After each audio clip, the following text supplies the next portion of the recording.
হ্যাঁ, খাদিজা। খাদিজার আম্মা আমি। ভালো আছেন আন্টি? হ্যাঁ, ভালো। আপনি কে? আমি ফাইমের ফ্রেন্ড। ফাইমের সাথে খায়েন নাকি? জি। তো ফাইমে ভালো নেই? হ্যাঁ আছে মোটামুটি, বুঝেন তো আর কি অবস্থা থাকবে। তোর একটু বুঝতে দিয়ে নেছিস, ও যে চিন্তা ভাবনা না করে দেশে কোনো বেরিয়ে অভাব নেই। হ্যাঁ সেটা সেটা তো ঠিকই আছে। তারা দিলে এক কোটি ভাড়া করবো, আসলে 1 কোটি ভাড়া করবো। না আন্টি, ব্যাপার সেটা ঠিক আছে, হ্যাঁ, বেডিয়েট পাড়া দিলে 1 কোটি পর বেডিয়েট হয়তো ফাইম বিয়ে করলে বউ পাইবো, কিন্তু স্ত্রী তো আর মা পাইবো না। পিতৃর আশা করে লাভ নাই। যেই মা সন্তানের আশা করবে না, এই মার আশা করে লাভ নেই। না এইটাই আসলে মূল তো, এই ঘটনাটা আসলে এটা কি আগের থেকে কি এরকম ওই খাদিজা মামুনের সাথে সম্পর্ক ছিল? হ্যাঁ, মামুনের সাথে স্কুলে থাকতে সম্পর্ক। তখন আমি যখন বিয়ে দিই তখন আমি খাদিজারে জিজ্ঞাসা করছি যে খাদিজা দেও মামুনের লগে কথা কওয়ানোর লেগে তোমার কত মাস মারছে তোমার বাইজি, তো তুমি যদি মামুনের কাছে বিয়া দাও তা আমি তোমার কোনো জায়গায় বিয়ে দিতাম না। তোমার কোনো জায়গায় বিয়ে দিতাম না, তুমি লেখাপড়া করো, বাপের টেয়া হয়েছে দিয়ে আমি তোমার লেখাপড়া শিয়ে দিই, মামুনও লেখাপড়া করো, এরপরে যার যে প্রতিষ্ঠান হয়ে যায় এরপরে তুমি এমন পড়াই দিই কুদুরা যাতে নিজের কর্ম করে খাইতে পারো, তুমি আমারে বলো।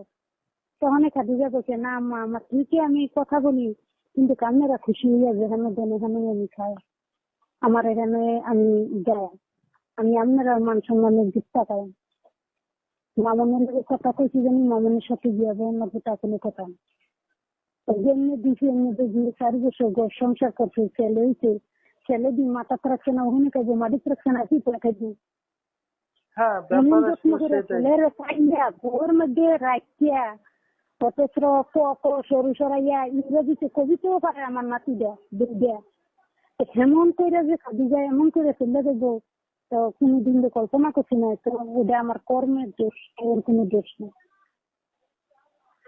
না সেটাই আসলে আমি 3-4 দিন ধরে ভাবতেছি কথা বলবো, এখন আবার ভয় বেঁধে কি না কি বলবো, আবার কি বলবো জিজ্ঞাসা করব।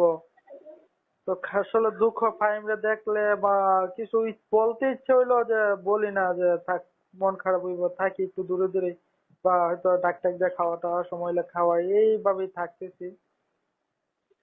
তো হের কলিজাটা খাইতে ভাগ হয়ে যদি দিতেছে না, ফাইনের কলিজাটা খাইতে ভাগ হয়ে ফাইনে এই বউরে মাথা রাখছে না, ও অনুযায়ী মাটিতে রাখছে না, কি চাইছে বউরে মনটা কি ভাবে থাকবো সে, এমন ভাবে বউরে রাখছে, এমন জায়গার যে বউ এমন কাজটা করছে, তো ফাইনের মনটা কি মনে হয়?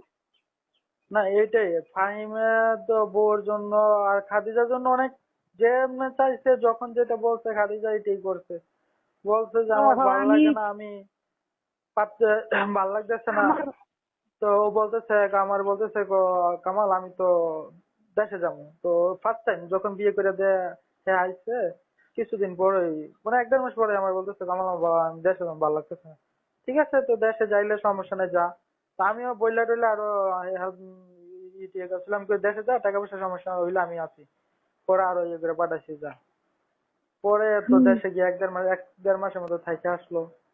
পরে আবার মনে করেন 1 বছর পরে, মানে আবার 1 বছর পরে আবার পাঠাইছি, যা দোস্ত, আর যা দেশেতে গিয়া।